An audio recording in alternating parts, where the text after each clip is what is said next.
Sino next? Anong ka-flash na yun? Si Abraham. Yung correction niya. Hindi ka-flash, correction niya. Mukhang mag-go through niya. And next after Genesis 3, Exodus. Next event is kay Noah, so Genesis 6. And then, dun pa lang si our David, so Genesis 11 yata. And then, yun na si King David, and of course, yung anak niya si King Solomon. And then Daniel, and then New Testament si Jesus, nakuha na to, Acts, or the Pentecost. And then Stephen, stoning Stephen before Paul, and then Revelation. Okay? So, mostly Old Testament nagkakamix up. Pero okay. Sige. Anyway, we'll proceed with the first chapter. So, why do we need first to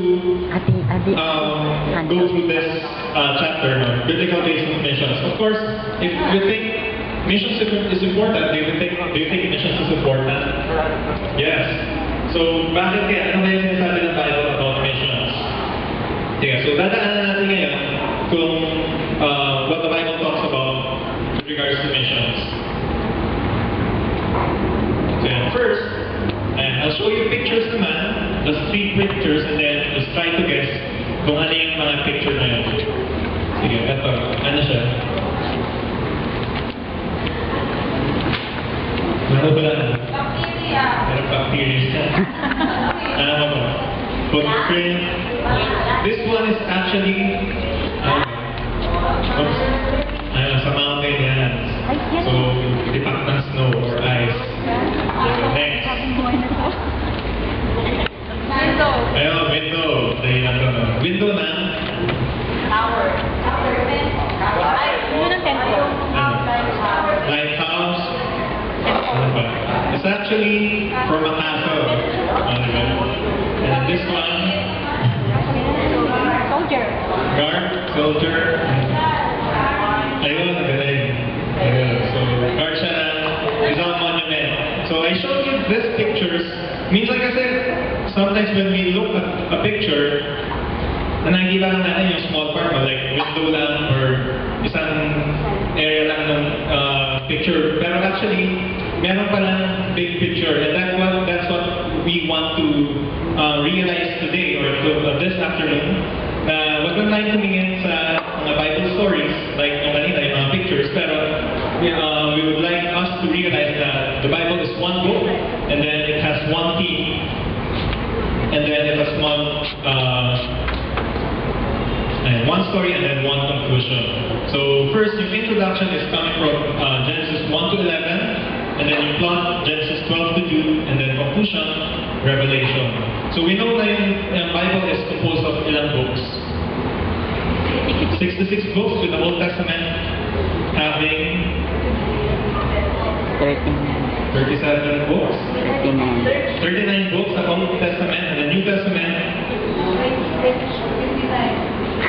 36 minus 66 minus 39 pala. 27. 27. So 39 books sa Old Testament, 27 sa New Testament, but all these 66 books just composes one story.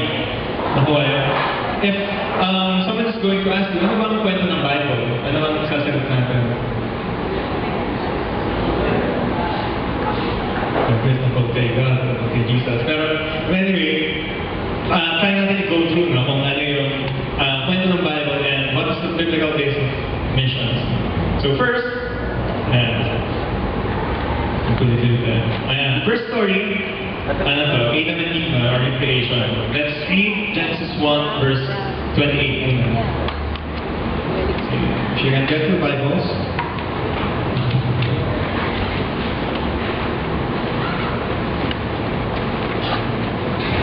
And then try to read that pala in Genesis 9. And then just pansinin nyo lang kung ano yung familiar dun sa 2 verses na yun.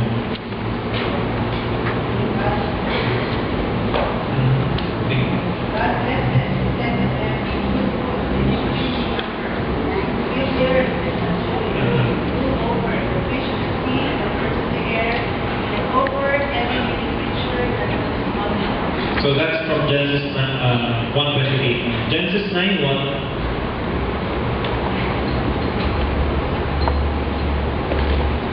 So Genesis 9:1. Then God blessed Noah and his sons and told them, be fruitful and multiply and fill the earth. So mapapansin nyo, sa Genesis 1:28, sinabi ni God kay kanino? Adam and Eve na, be fruitful, multiply, and fill the earth. And then, inulit niya yun nang dumating kay Noah.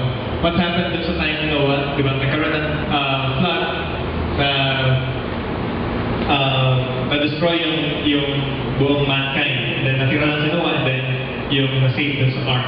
Now, after those, dun sa two incidents na yun, pareho yung command niya na, be fruitful, multiply, and fill the earth. Now, bakit kaya kinakuman ni God na gano'n? Why do you think? Why would you think na bakit kailangan parang bakit hindi na sila Noah and his family ang inhabitants of earth? Kaya, or sila Adam and Eve. Why would he want human beings, mankind, to be fruitful, multiply, and even fill the earth?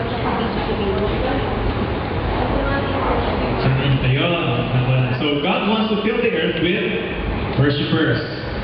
So yung pinamigay na notes pala, may plans lang, pwede nyo fill up as we go through. People created in His image who would know and love Him.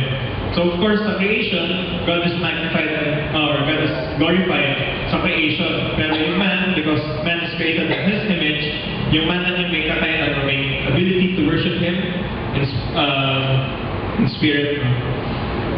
Let's look at Genesis 11 verses 1 to 8. This chapter talks about anong incident ba ito? Genesis 11. You can refer to the screen. Ano nang nangyari sa Genesis 11? So this is the story of the Tower of Babel. So yun nakita natin sa picture. Now, the whole world had one language and a common speech. As men moved eastward, they found a plain of Shinar and settled there. Then they said, come, let us build ourselves a city with a tower that reaches to the heavens, so that we may make a name for ourselves and not be scattered over the face of the whole earth. Now, what's wrong with this passage or with this incident?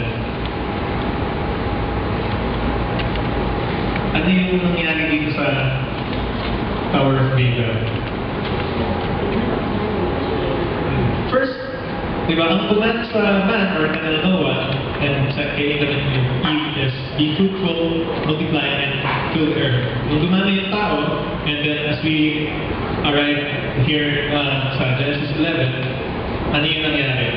Men decided to settle first, di ba? Instead of being scattered or filling the earth. So there's disobedience to God ng man. And then, ang malala pa nun, bakit sila nagsettle? Ano yung goal nila? So that we may make a name for ourselves. And then, yun din yung reason why they want to build a tower. So to make a name for ourselves and not be scattered over the face of the whole earth. So this disobedience, and then they also want to rob God of the glory. So, merong solution si God. Sabi niya, come, let us go down and confuse their language so that they will not understand each other. So, in this chapter, yung purpose ni God to scatter or to fill the earth with people, na-fulfill pa rin kasi. So, the Lord scattered them from there over all the earth. And they stopped building the city. So, nag-scatter pa rin yung mankind, but because of Adam and Eve, as Genesis 3, merong sin or sinful yung man. Now, okay. So as we go through sa book, darating tayo dito sa plot. So we can see the plot of the Bible sa Genesis 12 verses 1 to 4. In this chapter or in this passage, sino na yung character? So darating ngayon si Abraham. The Lord said to Abraham, leave your country, your people, and your father's household, and go to the land I will show you. I will bless you, and then I will make your name big, and so on and so forth. And then all peoples on earth will be blessed through you. So Abraham left as the Lord had told him. Okay. In this incident, ano naman yung nangyari? after matapos yung Tower of Babel, no, meron ng in-scatter ni God yung mga tao, and then according to Bible scholars, meron ng 70 or 70 more na languages from the Tower of Babel incident. Now after that, nung dumami yung tao, God chose one man, Abraham, and then what is his goal for Abraham? First is, of course, to bless him, to make his name great. Ano ba? Bigyan siya ng land, bigyan siya ng sasakyan. So, to bless him. Pero, hindi natapos doon yung goal or yung purpose ni God for Abraham. What is his main goal for Abraham? So that, and all peoples on earth will be blessed through you. Now, actually, this is called the Abrahamic Covenant. So, God chose Abraham from all the nations on the earth so that through him, Mamaya pa. God might reach the world. So, naalala natin, there are 70 languages nung dumami yung mga tao after the Tower of Babel incident. And then God chose Abraham from those nations or those peoples so that God can bless the peoples through Abraham. So, out in Abrahamic Covenant, yung I will bless you or yung blessing niya kay Abraham, yun lang yung tinatawag na top line. But the bottom line is the blessing is so that all peoples on earth will be blessed through you. So God wants to use Abraham to bless peoples on earth. So Abraham left as the Lord had told him. And actually, this Abrahamic Covenant or yung principle na to, God using people Handi ka. to bless the nations or God wanting to bless peoples and nations 1,600 more times repeated in the Bible, in instances of it. And then throughout the whole plot, from Genesis 12 to Jude. So God's purpose from the introduction, from Genesis 1 to 11 is, God wants to fill the earth with worshippers. People created in His image who will know Him and love Him. But unfortunately, because of sin, nasira yung purpose na yun.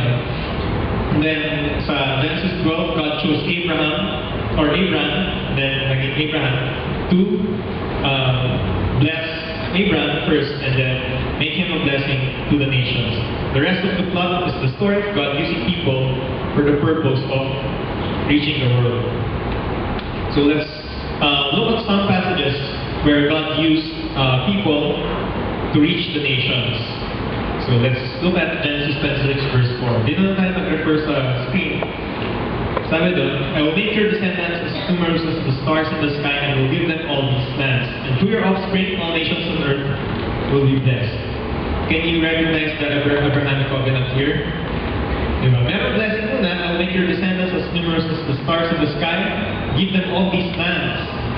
So just imagine kung gaano karami yung lands na yun, and then the offsprings as numerous as the stars in the sky. Pero ang main goal or yung bottom line is, all nations of earth will be blessed through you. Now, I want us to take note first. Pag sinabing nations sa Bible, it refers to yung ethne or ethnos, which means an ethnic unit or tribe, tongues, and kindred. So, yung nations, alam natin yung country, no? Hindi siya yung political or geographical na entity. So, hindi siya yung Philippines, hindi siya Indonesia, Vietnam, Canada. Pero nations are people groups. And for example, Nigeria is one country with 455 people groups. So sa country ng Nigeria, meron 455 pa na distinct nations. Ibig sabihin, meron pang iba-ibang language, meron ibang ethnic unit or tribe. And sa India, one country siya pero 2,348 people groups. So pag sinabi sa Bible na nations, ito yung pinapertain na different language, different culture, then different ethnicity or ethnic unit.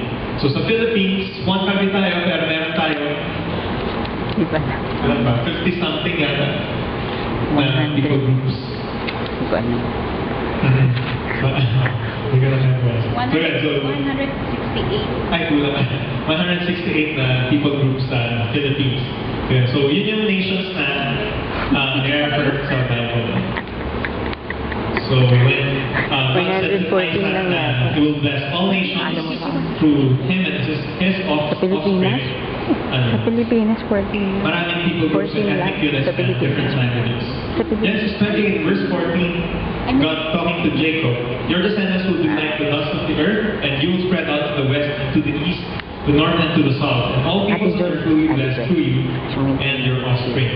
10 minutes. So nasa dito yung top line, sa 10. present.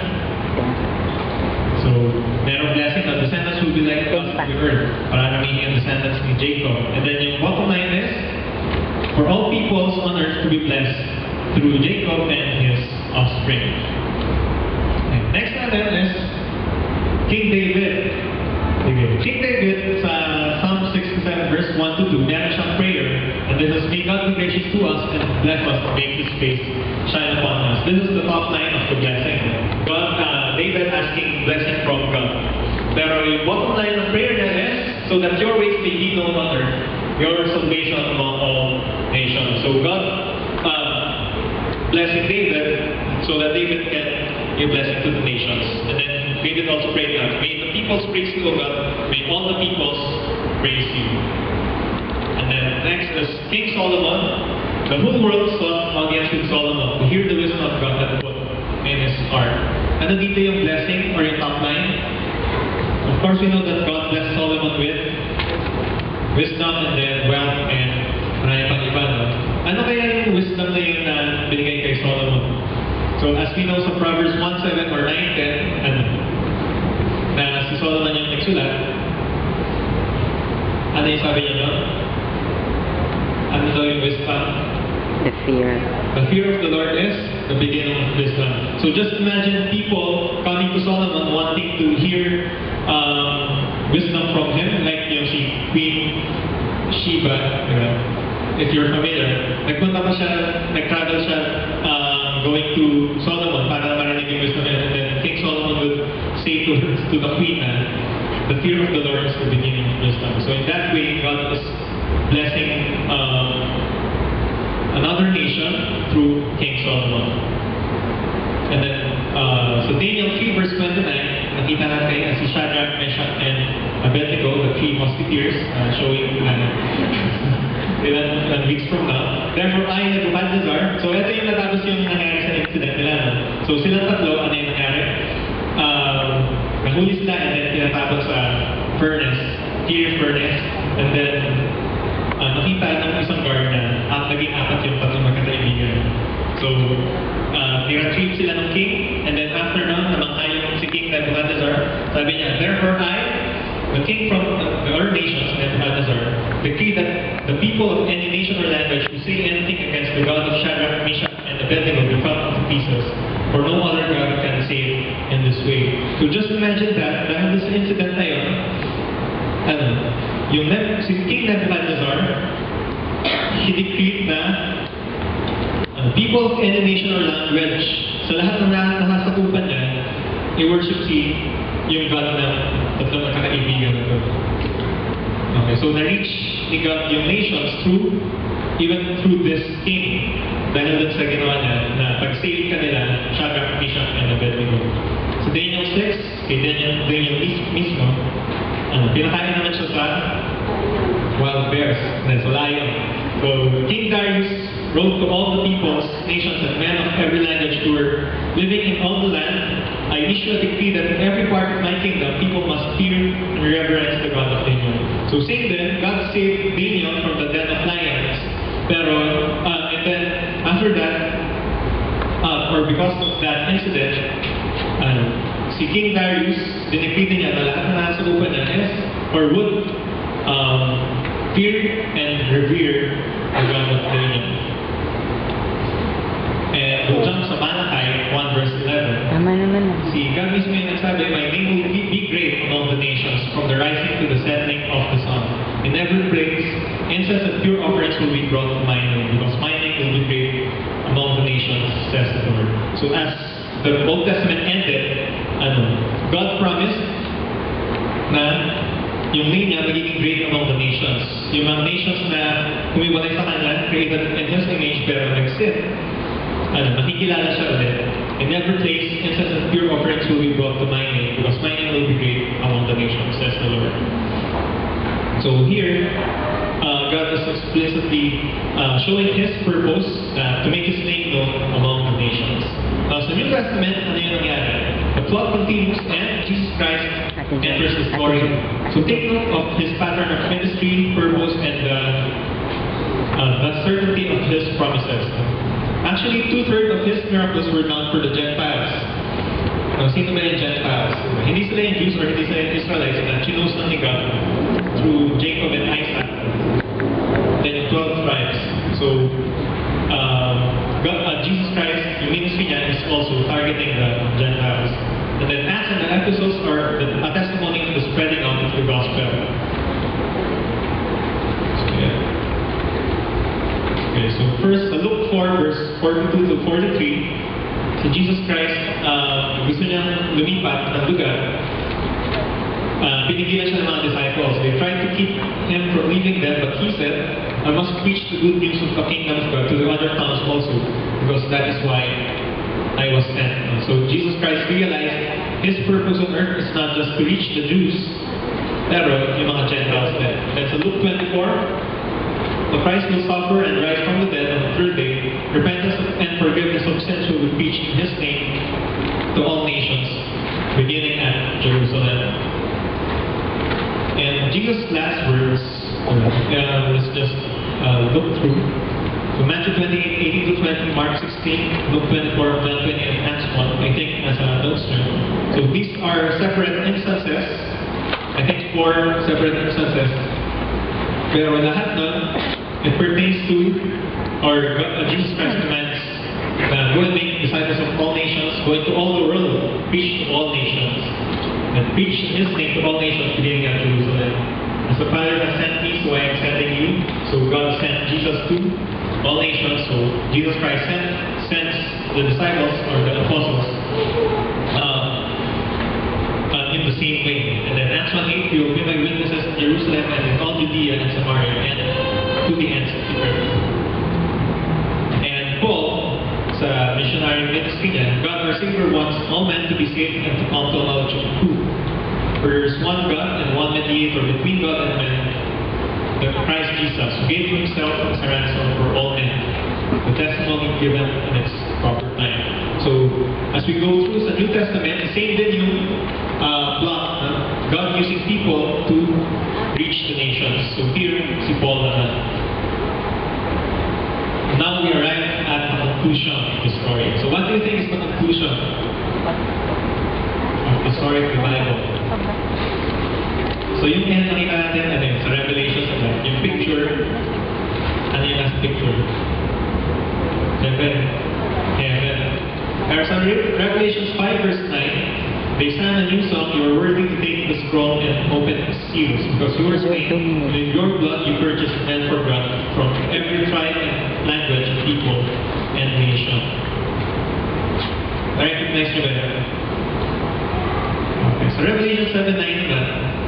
After this I looked, and there before me was a great multitude that no one could count, from every nation, tribe, people, and language, standing before the throne and in front of the Lamb. Okay. So sa ending, or sa conclusion ng story ng Bible, ano yung nangyari? Na-achieve ba yung plot? God wanting to bless men, or bless nations by choosing men.